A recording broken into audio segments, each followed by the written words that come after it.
So why did you call me? I don't know, I was bored. Dude, you said that there is something very important that you want to show me. Well, I wanted to spend some time with my Pookie. There's no way you're not gay. Wait, what? You like dicks. You like boys. What are they doing over there? I have no idea, but the guy with the white hair looks good. Yeah. Kinda. Want to hit on them? What? Bro, right behind you. Bro, there's a thick, moody Latina. Did you say thick and moody? I'm gonna beat you up. Bro, chill, I'm serious. Look behind you. Huh? Oh, mama, who is that beautiful woman? Hi. What's up, shawty? Can I maybe grab that ass respectfully? No. Not good. That's it, I hate women. Every time I speak to one, I get dumped. And that's why I got myself a femboy again. Alright, that's gay. I don't care, homie. If you don't like femboys, it's like playing games without a joystick. You just did not say that. I said what I said, lil bro.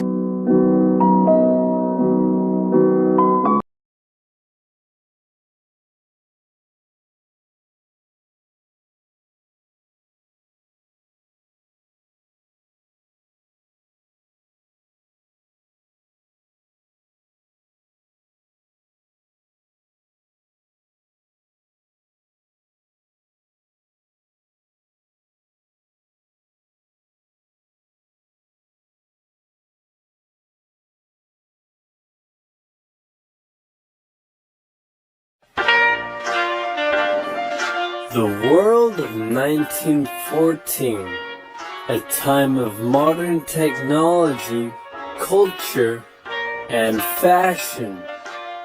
Truly the height of civilization. Let's have a war. Everyone knew a big war was coming. France wanted some stuff back that Germany had taken from it.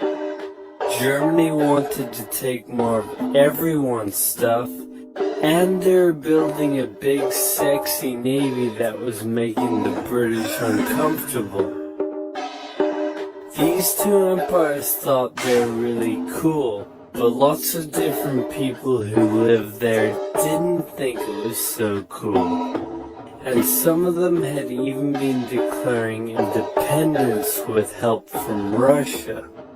Everyone was talking about each other behind each other's backs, throwing the fact that military technology had come a long way since the last major war, and suddenly everyone was pretty eager to beat each other up.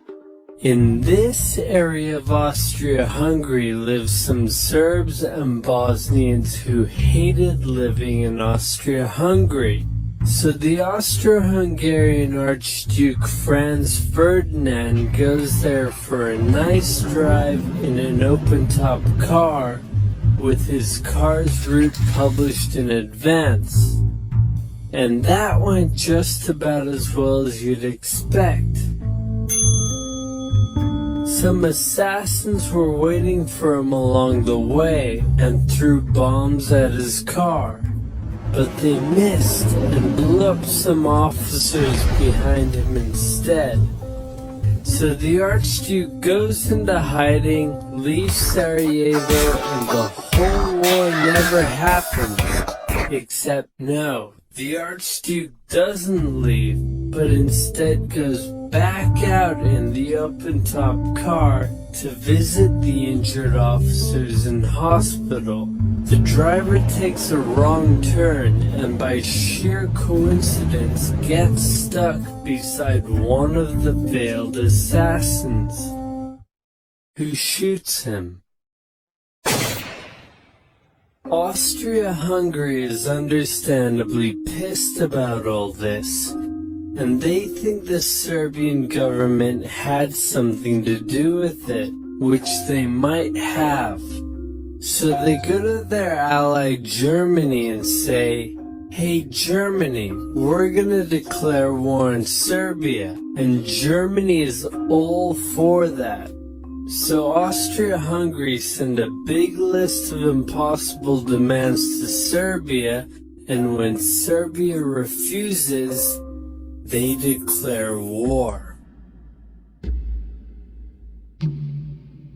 Austria-Hungary and Germany are friends, and Serbia's protected by Russia, who's friends with France, so they all declare war on each other. Montenegro joins in too. France and Britain also have a kind of alliance. So when France says, "Hey Britain, you got my back?" Britain is like, maybe. And then they decide to stay out of it, which is great for Germany because Germany has a plan. They know that Russia is so big and clumsy that it will take them a while to get ready for war. So with this guy in charge, Germany will send all its troops into France at lightning speed while Russia's getting ready, defeat France, then move all the troops to Russia and defeat Russia, and then we all speak German and eat Pfefferpottast every day. Just one problem. France has loads of forts and defenses along its German border, and Germany can't waste any time fighting them, so Germany decides to go around them through Belgium.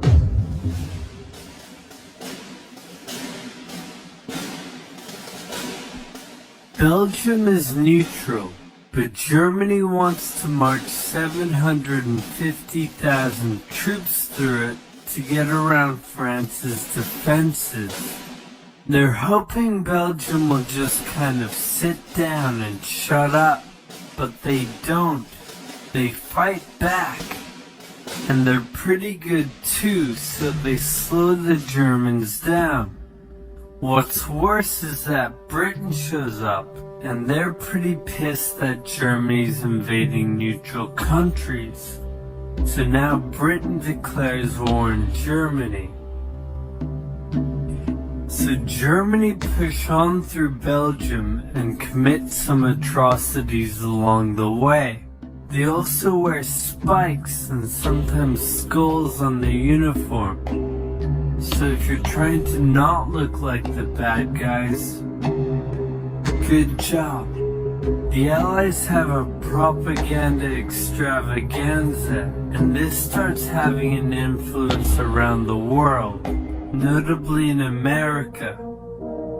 The US President Woodrow Wilson sees himself as a bit of a Jesus figure and spends most of the war trying to get everyone to just hug it out. But there's also a large population of ethnic Germans living in the United States, and when the war first broke out, they were like, "Yay, Germany!" But now that they're committing atrocities in Belgium, they're less enthusiastic. Let's play Spot the French Soldier. Did you see him? Easy, right? He's wearing a bright blue uniform with red trousers. And do you know who else spotted him easily too? The Germans. So when the French were slowly marching in columns through the countryside, the Germans easily tore them to shreds with their giant guns. All the nations involved in this war went in with an old school war mentality, and all of them had to update their uniforms and tactics a lot during the Great War. Because this war was gonna be like nothing anyone had ever seen before. Russia's ready for war, and way earlier than expected. Hey Austria-Hungary, can you get on top of that? Oh yeah, sure, we've got this. Nope. So Germany has to send some troops back to the east to defend against the Russians. The chief of staff of the Austro-Hungarian army is this guy, and although he is handsome, he turns out not to be the best military strategist. Austria-Hungary constantly ignores Germany's advice, and then comes running back to Germany whenever they get in trouble. Austria-Hungary even gets its ass kicked by tiny Serbia, who repels all their invasion attempts at the start of the war. It's better news for Germany in the north, though, where they almost completely wipe out the Russian Second Army. Back on the Western Front, the Germans continue advancing and are in sight of Paris. At this point, anyone would be forgiven for thinking the Germans were going to get that quick victory after all. But then things start to go wrong. The French commander-in-chief knew something had to be done, and he ordered his armies to stop retreating. In the resulting battle, a gap opened up in the German lines. If a gap opens up, the enemy can use it to flank you from the side and behind, so the German armies have to retreat. The Allies launch a counterattack, so the Germans dig into defensive positions. The Allies do the same. Then both sides move north, trying to outflank each other along the way. When they reach the sea, they're in a stalemate with trench systems running the whole way from the coast to Switzerland, the beginning of trench warfare on the Western Front. Here's how trench warfare works. Two opposing lines of trenches with no man's land in between. One side would pummel the other with hundreds of thousands of artillery shells, sometimes for days at a time. This had a huge psychological effect on the soldiers, leaving many shell-shocked. Then, the attacking troops would leave their trenches and rush across no man's land. A muddy, wet mass of shell craters and barbed wire. The defending trench would unleash machine gun fire on the attackers, inflicting thousands of casualties. The attackers would send wave after wave until either they gave up or the opposing trench was finally overrun. There would be months of fighting and the deaths of thousands in order to gain a few meters or kilometers of land. Living in the trenches was hard work too. Corpses, mud that could swallow you whole, pools of poisonous water, rats, disease, the smell. It's insane that millions of soldiers put up with these conditions, and commanders ordered them to do so for years.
With both sides stuck in a hard stalemate, they knew this war wasn't going to be about taking territory, but about simply wearing each other down. The Allies had plenty of men to expend from its overseas dominions, and the British also started a naval blockade, so Germany couldn't import stuff like food. Neither side really wanted a long, grueling war, though, so they both thought of ways to break the deadlock on the Western Front. Idea number 1, new frontiers. When the war first broke out, Australia was quick to take German New Guinea. The Allies also quickly jumped on Germany's colonies in Africa, and particularly in German East Africa, locals were enlisted as soldiers and carriers by both sides, leading to a tragic loss of life for the native Africans. Some new combatants entered the war as well. The Allies' new friends were Italy and Japan. Japan was busy building itself an empire, so it was more than happy to take away German islands and colonies in East Asia. Italy actually had an alliance with Germany and Austria-Hungary before the war, but after some tense relations, and then the Allies promising to give them some of Austria-Hungary's stuff, they switched sides. Italy opened up a front in the mountains here, but like everyone else, they were stuck in stalemate for most of the war. The Central Powers' new friend was a struggling empire in the Middle East. The Ottomans were divided on whether to actually join the war or not, since they had been exhausted by the recent Balkan Wars. Some of the politicians who did want to join went off on their own and fired some shells at Russia, and then came back and said, "Whoops, looks like we're at war now." The Ottoman entry into the war was of particular concern to the British, since the Middle East was full of oil, and Britain wanted all of that oil. First, the Ottomans tried to attack Russia in the Caucasus Mountains, but they weren't prepared for the cold, and many of them froze to death. Then they crossed miles of desert to take the Suez Canal from the British, but that failed too. Then the Allies tried to take the Dardanelles at Gallipoli in a long and hard trench warfare campaign, but that also failed. The Ottomans blamed their initial losses on the ethnic Armenians living within Ottoman territory, and the resulting Armenian genocide led to the deaths of 1.5 million people. Then the Germans sent spies into Afghanistan to try to convince the Arab tribes there to rise up in jihad against the British and attack India. But that plan failed, partly because the spies got bored, brewed their own alcohol, and got drunk, which is a bad thing to do in Afghanistan. All these new frontiers hadn't done much to change the war. Aware that the Allies had more men and supplies than them, the Germans knew they had to do something to break the stalemate. Before the war, there was a big conference that set out the rules of modern warfare. No chemical weapons, no killing civilians. Basically, don't be jerks. The Germans held a meeting and decided to be jerks. Zeppelin air raids commenced over British cities. They also started attacking the Allied trenches with chlorine gas, and they used submarines to sink civilian ships. One such civilian ship was the Lusitania, which had 159 Americans on board when it was sunk, further swaying US opinion against the Germans. Not to be completely unfair to the Germans, the Allies also engaged in chemical warfare soon after, and they had been hiding anti-submarine weapons on their civilian ships, which let the Germans justify their attacks. Meanwhile, Austria-Hungary still hadn't dealt with Serbia, so the Central Powers enlisted some help. Bulgaria wished it was bigger and was still bitter about losing the Second Balkan War. The Central Powers promised to make all of Bulgaria's wildest dreams come true if they helped, so they signed on, and together they knocked out Serbia.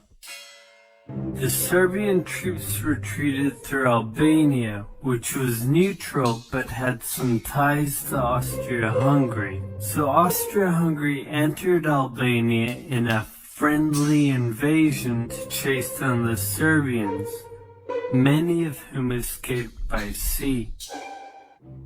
It's 1916, and a lot is happening. As if they didn't have enough enemies already, Germany added one more to the list. Portugal had been getting a bit chummy with the Allies behind the scenes, and Germany didn't like that one bit. Around the same time, the only sea battle of the war happened. Both sides had a new powerful class of battleships called dreadnoughts, but they were so expensive to build that neither side wanted to risk losing them in a battle, so they kept them in port, except for one time when they had a big fight and a bunch of them got damaged, so they didn't try that again. The UK started conscripting men to the army, so they had plenty of reserves, which is just as well because the Western Front was about to get brutal. The longest and one of the bloodiest battles of the war started when the Germans launched an attack around the French city of Verdun.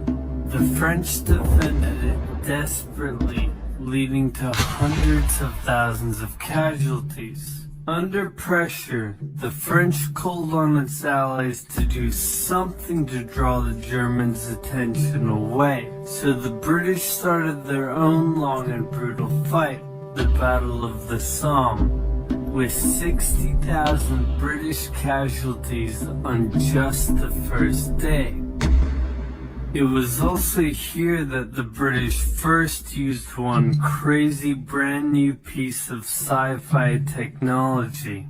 The Russians had been getting pushed back further and further into their own territory, but in response to the French call for help, they began a huge offensive, and did really well until they ran out of supplies and got stuck.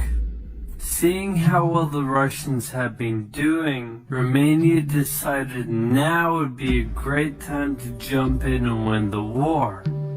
And then they got pounded. The Greeks were fighting amongst themselves about whether to join the war or not. The king liked the Central Powers, while the Prime Minister wanted to join the Allies. After a brief national schism, during which the country split into two, the king finally abdicated and the country reunited. With Allied help, they began a new offensive. In the Middle East, Russia was pushing into Ottoman territory from the north.